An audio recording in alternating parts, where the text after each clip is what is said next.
Welcome once again. I hope you're all doing well. In this lesson, we will discuss G.B. Shah play, which is named by Arms and the Man.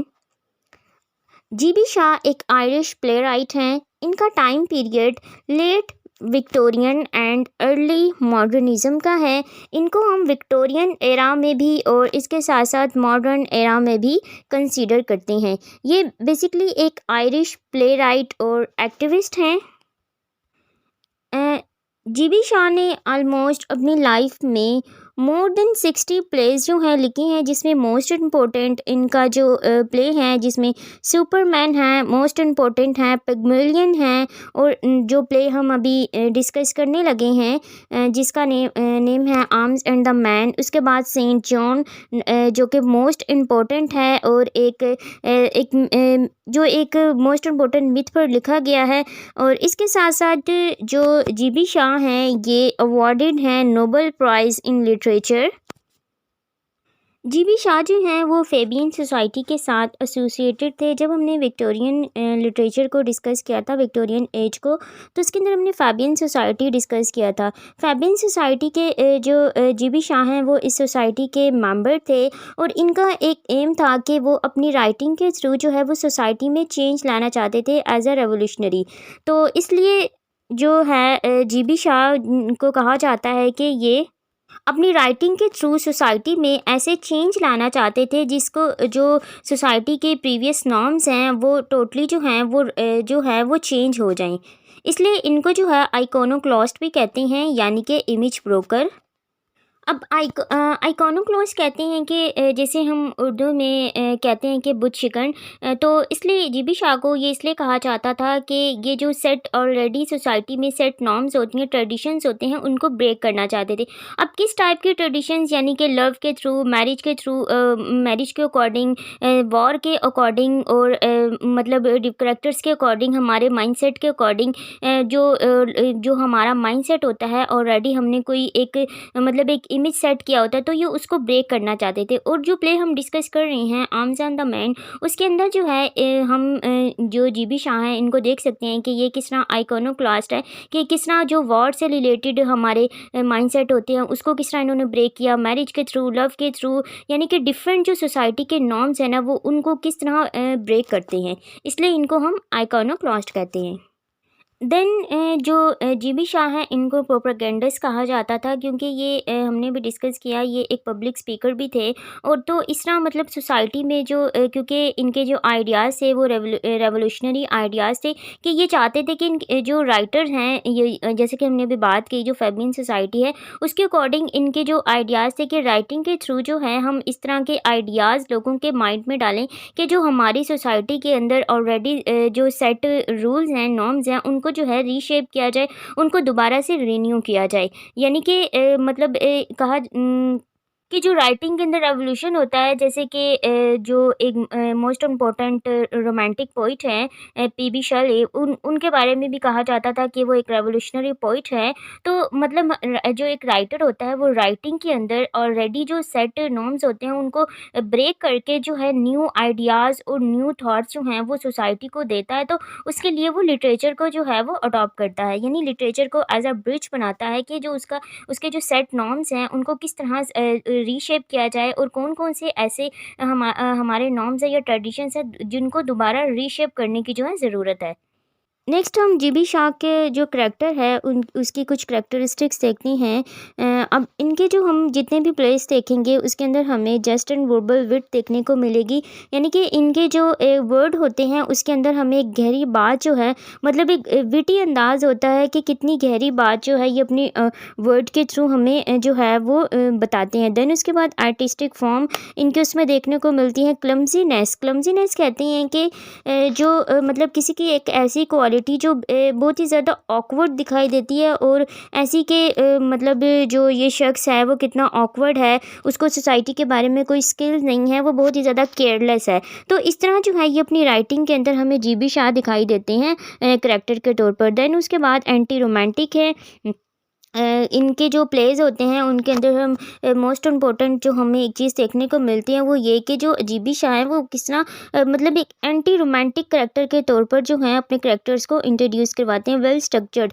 इनके plays का एक structure है वो भी आगे हम discuss करती हैं कि इनके प्लेस जो हैं उसी स्ट्रक्चर के अंदर ही लिखे जाते हैं। अब इनका जो प्लॉट होता है ना वो सेकेंडरी होता है और जो इन्फॉर्म मतलब सेकेंडरी प्लॉट रखते हैं जो मतलब एक स्टोरी लाइन जो सीक्वेंस है वो उसको इन्होंने सेकेंडरी रखा हुआ होता है और जो इनके करैक्टर्स होते हैं ना वो उनके जो प्राइमरी होते हैं कि करैक्टर्स को हैं वो सबसे पहले मतलब पोर्ट्रेट करवाते हैं कि किस किस टाइप के करैक्टर हैं। देन उसके बाद जो है पैराडॉक्स, इन्होंने पैराडॉक्स को अपने वर्क में मतलब एक एज अ एम्प्लॉयमेंट के तौर पर जो है उसके अंदर इंजेक्ट करते हैं।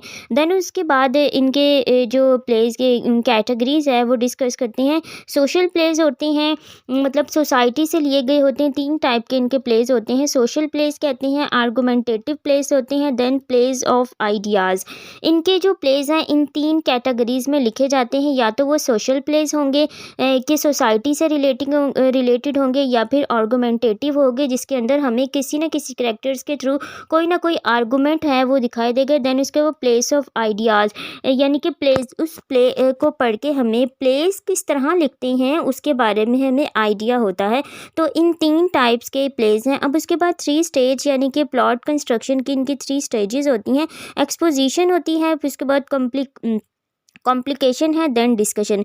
अब एक्सपोजिशन क्या है कि स्टार्टिंग स्टेज के अंदर हमें वो बता देते हैं कि कौन सा करैक्टर या स्टोरी किस तरह जो है वो दिखाई देगी, यानी उसको डिस्क्राइब करते हैं तमाम करैक्टर्स को और प्राइमरी या सेकेंडरी जो भी प्लॉट है उसको इंट्रोड्यूस करवाते हैं और देन उसके बाद जो है वो उसको एक्सपोज कर देते हैं। अब उसके बाद स्टेज आती है कॉम्प्लिकेशन की।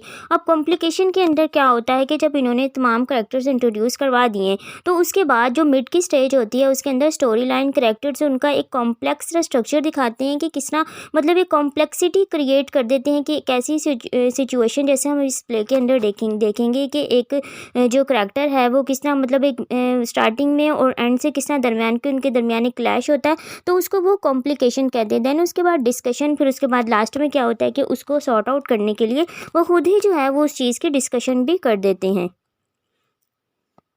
अब इनका जो मतलब प्लेस है, अब इस प्ले का टाइटल डिस्कस करते हैं, आर्म्स एंड द मैन। अब आर्म्स इस प्ले के अंदर किस चीज़ को रेफ़र कर रहा है? इस प्ले का जो मेन थीम है वो लव दिखाई देता है, लेकिन जो फिक्शनल अगर हम देखें तो हमें जो ग्लोरी ऑफ वॉर है वो इसका मेन थीम दिखाई देता है।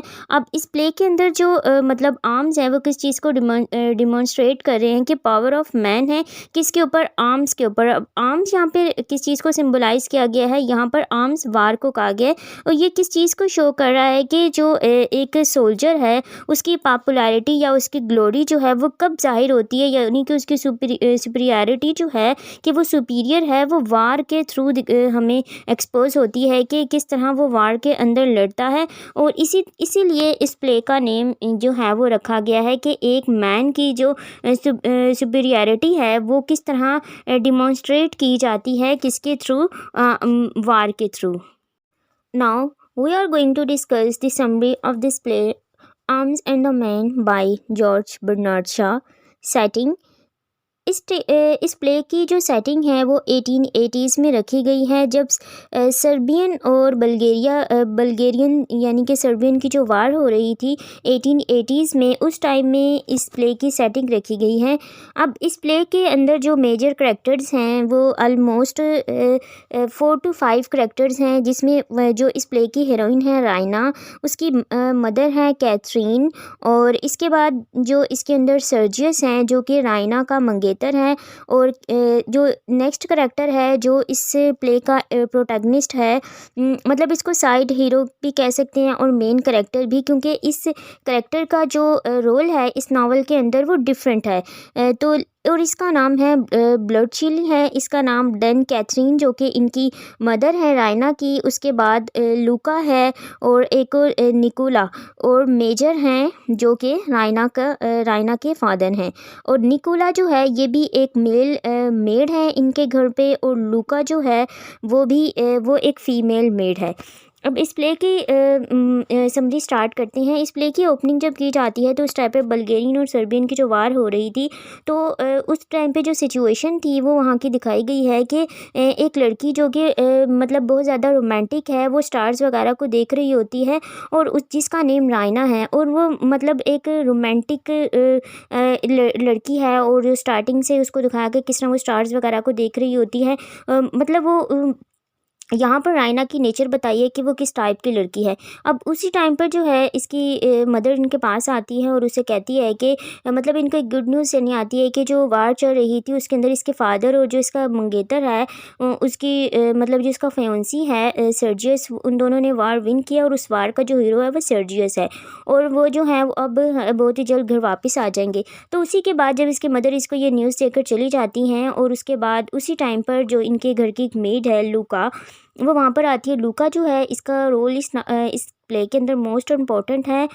ये एक मतलब एक कंट्रोवर्शियल करैक्टर के तौर पर हमें अभी दिखाई देगा आहिस्ता आहिस्ता, लेकिन ये एक फ़ीमेल और बहुत ही ज़्यादा ब्यूटीफुल मेड है इस घर की, जिसके अज़म है कि वो मतलब जो है वो मेड का काम करने के लिए पैदा नहीं, वो किसी भी तरीके से अपनी लाइफ को बेटर बनाना चाहती है, और वो किसी भी रिच पर्सन से शादी करना चाहती है ताकि वो इस मेड की जो ज़िंदगी है इससे जो है वो फ्री हो सके। तो वो एनीवे वो यहाँ पर आगे कहती है इसको कि जो मतलब वार चल रही है तो उसके अंदर सिचुएशन ऐसे होती है कि कुछ मतलब पिस्टल्स वगैरह चल सकती हैं, तो लिहाजा अपने जो विंडोज़ वगैरह उसको सबको बंद कर ले, वो रायना से कहती है, लेकिन रायना उसे मना कर दी थी कि वो खुद अपना काम कर लेगी और वो वहाँ से चली जाए। तो लूका जो है वहाँ से चली जाती है उसको कह कर, और उसी के बाद जो रायना है वो सर्जियस की फ़ोटो देखते देखते सो जाती है, और उसी टाइम पर उसको जब रात को गोलियाँ चलती हैं और उसको ऐसा लगता है कि कोई विंडो से उसके कमरे में आया है, तो वो यहाँ पर जो है वो डरती नहीं है, बल्कि वो देखती है कि कौन उसके कमरे में आया। तो एक सिपाही होता है जो बहुत ही मतलब ख़राब हालत में वहाँ पर पहुँचता है। वो उसको कहता है कि मतलब तुम्हें डरने की ज़रूरत नहीं है, मैं तुम्हें नुकसान नहीं पहुँचाऊँगा। तो रायना कहती है कि तुम्हें कौन कहता है कि कह रहा है कि मैं तुमसे डरूँगी, तुम्हारी मतलब तुम्हारी सिचुएशन से देखकर लगता नहीं है कि तुम किसी को डराओगे। तो उसी टाइम पर लूका जो है वो डोर नॉक करती है और उसे आकर कहती है कि आपके रूम में कोई आया, नेबर्स ने देखा है कि पाइप के ज़रिए किसी ने आपकी जो है खिड़की को फलांग कर अंदर आया है। तो रायना मतलब सिपाही वगैरह को अंदर आने देती है और उसका रूम चेक करते हैं, जबकि वो उस जो सिपाही था वहाँ पे उसको छुपा देती है और वो उनको बाकी सिपाहियों को वो नहीं मिलता, तो वो वहाँ से चले जाती है। उसके बाद वो उससे बात करती है तो बताता है कि मैं सर्बिया की मैं मतलब एक स्विस हूँ और मैं जो है सर्बिया की तरफ से लड़ रहा हूँ बेसिकली। तो वो उससे बात करती है, तो यहाँ पर जो है रायना थोड़ा सा इंटरेस्ट शो करवाती है उसकी तरफ, उसकी बात सुनती है, और वो कहता है कि मैं मतलब तुम्हें नहीं पता कि जंग में मोस्टली जो होते हैं लोग लड़ रहे होते हैं, उन्हें खुद मालूम नहीं होता कि वो क्यों लड़ रहे हैं और किसके लिए लड़ रहे हैं, सिर्फ वो लड़ रहे होते हैं, ना उन्हें पता होता है कि उनके लड़ने की रीज़न क्या है और वो किसके पीछे लड़ रहे हैं। तो इसके साथ साथ वो कहता है कि जंग में जो है वो मैं तो इस तरह मतलब पिस्टल्स की बजाय जो है हमेशा चॉकलेट रखता हूँ, और वो जो रायना का चॉकलेट का बॉक्स होता है वो सारा उस टाइम पर खा जाता है। और उसके बाद रायना अपनी मदर को बुला के लाती है कि हम इसकी हेल्प करेंगे, और वो मेजर का कोट मतलब जो रायना के फादर का कोट कैथरीन उसको देती है, और फिर उसको वहाँ से भगाते हैं, वो वहाँ से चला जाता है। तो फिर उसके बाद जो नेक्स्ट एक्ट स्टार्ट होता है उसके अंदर जो है इनके फादर और उसका जो सर्जियस है जो उसका मंगेतर वो वापस आते हैं, और यहाँ पर दिखाते हैं कि जो मतलब रायना है और सर्जियस इन दोनों के जो मतलब एक थिंकिंग है एक दूसरे के साथ नहीं मिलती है, और यहाँ पर सर्जियस जो है वो अक्सर लूका के साथ दिखाई देता है, और जब रायना आती है तो वो मतलब बिल्कुल नॉर्मल एक्ट करती है। तो लेकिन रायना को थोड़ा बहुत उसके ऊपर डाउट था कि जो सर्जियस है वो लूका में जो है इंटरेस्टेड है, लेकिन वो श्योर नहीं थी। तो इसके साथ साथ लूका भी जो है वो उसको मना नहीं करती, क्योंकि खुद वो अपनी लाइफ जो है उसको बेटर बनाना चाहती थी। और देन उसके बाद जब ये जो शख्स था सिपाही सोल्जर आया था, तो उन्होंने उसको वो एक मतलब एक मेजर आता है कैप्टन ब्लडशील होता है जो वहाँ पर आता है, वो उससे कहता है कि ये कोट वापस करने हैं मेजर का। जब वो दोनों घबरा जाती हैं कि ये कैप्टन है और हम इसको मतलब क्या समझ रहे थे, तो वो उसको जो है वो मतलब जब उसने उसको कोट दिया था ना, तो उस कोट के अंदर अपनी फ़ोटो रख देती है रायना। वो फ़ोटो जो है वो उसके मतलब उस कोट के अंदर ही जो है उसकी वो रह जाती है, और वो को जब कोट वापस करता है तो उस टाइम पर मेजर आ जाते हैं, इसको मालूम नहीं होता कि इन्होंने इसकी हेल्प की थी। और यहाँ से क्योंकि अगर उनको किसी को मालूम होता तो क्योंकि किसी भी मतलब आउट ऑफ जो हम वे किसी उसके खिलाफ लड़ रहे होते हैं उसकी हेल्प करना जो है वो एक जुर्म माना जाता है। तो लेकिन वो यहाँ पर बच जाती हैं और वो यहाँ से बात करता है तो फिर उनको मालूम होता है कि ये वो मतलब एक रिच पर्सन है, इसकी काफ़ी ज़्यादा शॉप्स हैं, इसके पास हॉर्स हैं, इसकी बहुत ज़्यादा जायदाद है। तो मतलब और फिर जब लास्ट एक्ट स्टार्ट होता है तो उसके अंदर जो है वो ये जो कैप्टन ब्लडशील है वो और राइना लाइब्रेरी में बातें कर रहे होते हैं और उस टाइम पर लूका और जो सर्जियस भी वहाँ पर मौजूद होते हैं और इनके दरमियान एक क्लैश हो जाता है, एक फ़ाइट पैदा हो जाती है कि छिड़ जाती है कि ये जो है वो राइना उसके साथ मतलब बेट्रे कर रही है, उसके साथ सिंसियर नहीं है और वो इस शख्स में इंटरेस्टेड है। तो उस टाइम पर वो उसको मतलब लूका के बारे में बताती है कि वो लूका में इंटरेस्टेड है, बल्कि वो इनफैक्ट उसके साथ जो है वो बेट्रे कर रहा है। तो यहाँ पर इन दोनों का जो है वो ये सॉर्ट आउट हो जाता है कि जो लूका है वो सर्जियस के साथ मतलब सेट हो जाती है और उसके साथ जो राइना है वो ऑलरेडी जो है वो ब्लडशील को पसंद करने लग गई थी, क्योंकि इन दोनों का माइंडसेट था वो सेम था और वो एक दूसरे को जो है वो पसंद भी करने लग गए थे। तो उसके बाद एक इनके घर में एक मेल मेड था जिसका नाम निकोला था। वो जो है वो लूका को पसंद करता था, क्योंकि वो एक मेड था तो जो लूका है वो उसको कोई लिफ्ट नहीं करवाती थी और उसे हमेशा यही कहती थी कि तुम एक मतलब एक मुलाजिम पैदा हुए हो और मुलाजिम ही तुम मर जाओगे, तुम्हारा मतलब कोई भी अच्छा फ्यूचर नहीं है। और यहीं पे इस प्ले की एंडिंग हो जाती है।